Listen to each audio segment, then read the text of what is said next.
Hello and welcome to this week's Heart of CX podcast. I'm Max Ball, joined as always by Joanna Palmer. Joanna, how are you? I'm doing well. How are you, Max?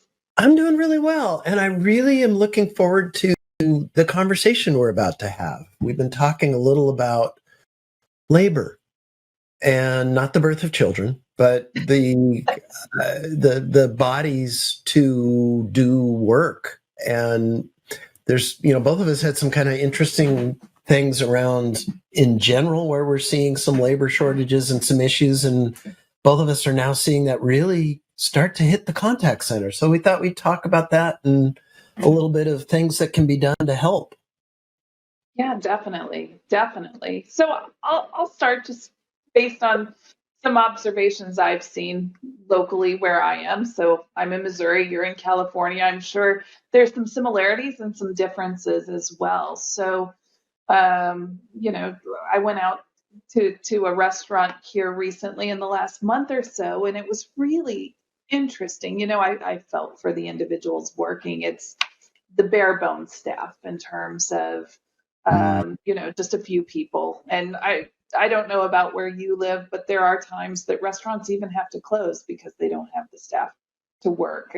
I've seen signs Wow. and windows were closed today due to not having the No. staff available. So I've seen the hiring signs. I haven't seen that, but I could have easily just missed it, or they didn't want to admit that's why they were closed. yeah, true. So and even dining, it's these are people.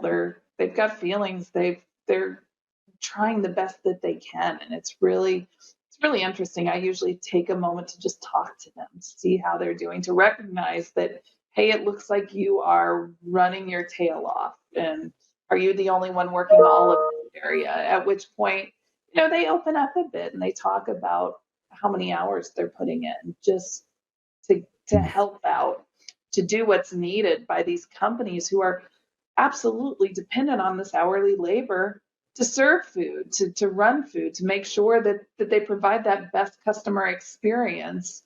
And it's a lot. It's a lot. And it feels like customers sometimes lack the empathy necessary. I understand that people are going back as things open and it's, ooh, we're ready for these events. We're ready to be Yeah. pampered. We're ready to be taken care of. And sometimes your expectations in reality don't necessarily match. But in the same respect, it's take a moment and appreciate that Yeah, wait it's staff.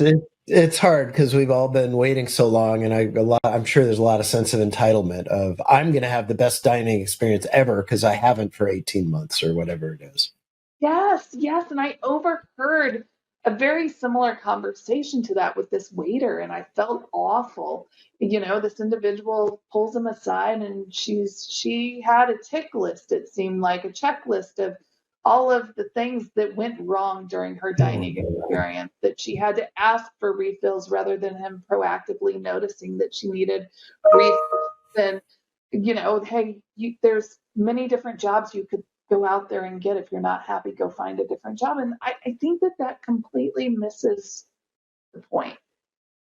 The point is this person feels a sense of loyalty to their employer who might have seen them through this entire pandemic. Thinking back to March 2020, think about how many people were laid off, were furloughed. And so those people that had jobs, that were able to go to work and earn money and keep their family afloat, I'm sure that there is this sense of loyalty to their employers that, hey, you kept me afloat, I'm going to keep you afloat. Right, but 6 hours into an 8-hour shift where you've been just running full time, you're still tired. Doesn't matter how loyal you are, and Yeah.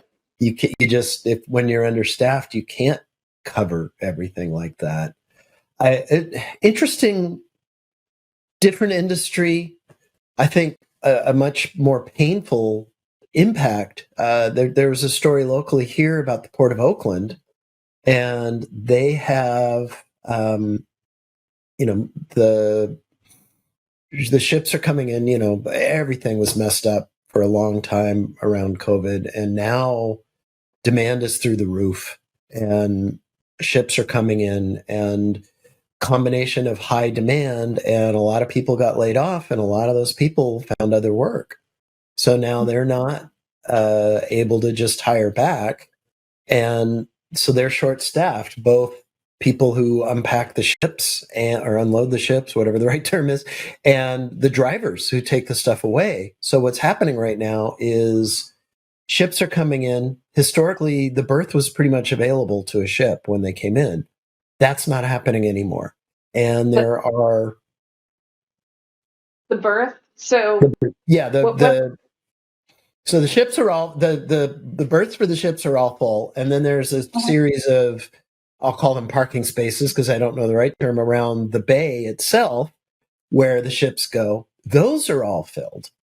So now they have a situation where they have ships out on the other side of the Golden Gate Bridge in the open ocean, treading water.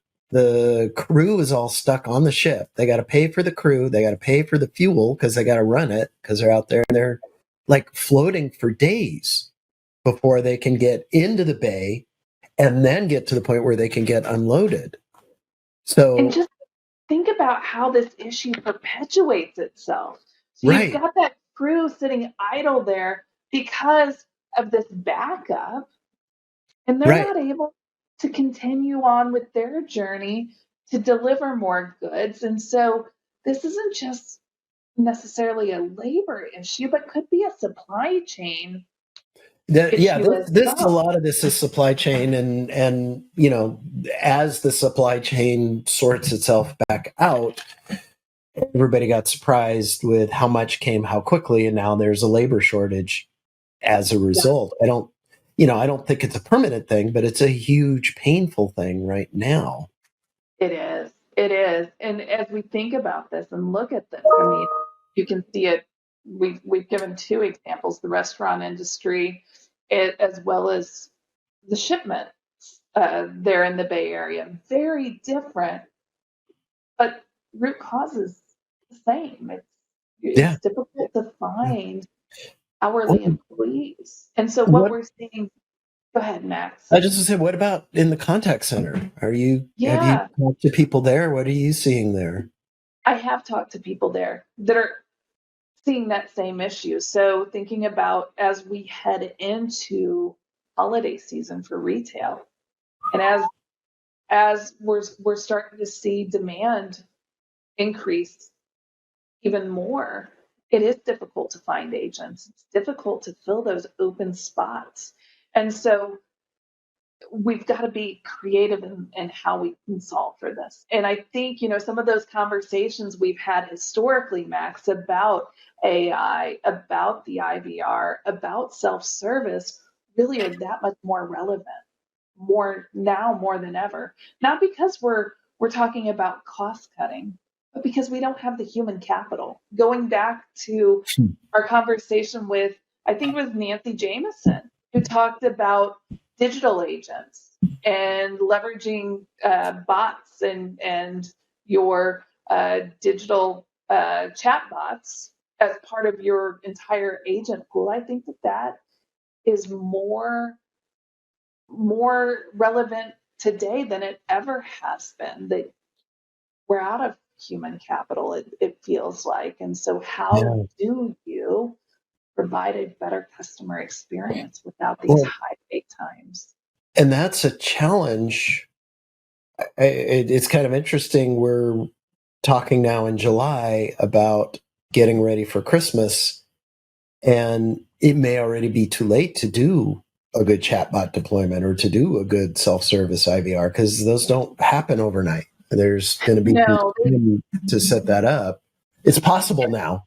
it is Um, possible now. And what you've got to remember is that a deployment in cloud is not the same as an on-prem deployment that took months yeah. Well, and and near a year almost for some of those deployments. It is faster in cloud, but the sense of urgency has never been quite like it is now. Just thinking about planning for end of year and the holiday season. Yeah, and I think, you're mentioning cloud. I think there's another survival strategy, which is okay, we're used to remote agents now. What does that do in terms of opening up your labor pool? Or can Yes. you hire on the other side of the country? And is there somewhere there that your company has an affinity to, or can you just find a place where there's some people and start broadening where you're pulling your labor pool from, since they don't have to physically be there anymore? That's another potential survival strategy. Yes, absolutely. And remote work is a great one to even differentiate yourself. If you're thinking about who you're competing with for this labor pool, the wage rate here is similar to that of a retail worker, of a hospitality worker. And so, as you're thinking about how you can differentiate yourself and make your job more more enticing than somewhere where somebody has to go into a store or into a location, that definitely is seen as a benefit by some, for sure. Yeah, and flexibility of hours. And can you do a 3-4 hour shift? And I can get value out of that, and let's do it that way. There's a lot of things Yes, like that you can do. yes, and you as an employee gets benefit from that because it's more flexibility, and you're working from home. You can work in your pajamas, heck. Yeah. Versus the company as well could see benefit from that, taking a look at some of those intraday spikes and valleys. You can get creative with your staffing. Do you just need that coverage 3 to 4 hours, and you haven't been able to get that coverage effectively before because you're having people come into the office? It's that commute in, that commute out, where you can start looking at split shifts now, and maybe you need 3 to 4 hours in the morning, and then throughout the day you're fine, and then in the evening you need 3 to 4 hours. And so you can get much more creative with your staffing, for sure. Yeah. And, if you are spread across the country, you can have time zone changes too. And you can have, the East Coast covering the early shifts and the West Coast covering the late shifts, and things Yeah, like that. yeah, definitely. It'd be definitely, your options open up quite a bit more, for Yeah. sure. I guess the last thing I can think of that would really help is things like scheduled callback, or callback in queue, where somebody is, if your wait times are getting long, please offer a callback. And that it can be a long wait, but it just doesn't feel that painful if you're doing that. But my brother-in-law actually had one. I don't get this when I call American Airlines because I'm platinum, so I may get a callback, but it's in an hour. He had one where it was 9 hours later, Really? but he was able to schedule the time, and he made a big mistake. He didn't put his cell phone number in, he put his home phone number in. So when he was at our house and his 9:30 p.m. callback came, he had to leave the party to go home to get the call. But he was able to, it was pretty painless to get it, and he was excited and really happy. It was a good experience for him, even though he kind of made that mistake and ended up stuck that way. It still worked for him. Yeah, and I like that. I like when that, that you're able to specify the time, because let's say it's a 30-minute expected wait time, and you've got something that you were planning on doing. And so making it that much more convenient for the individual definitely is a much better customer experience. The other thing that I think about as well is digital channels, and Mm. asynchronous messaging being one of those, where the response doesn't have to be immediate.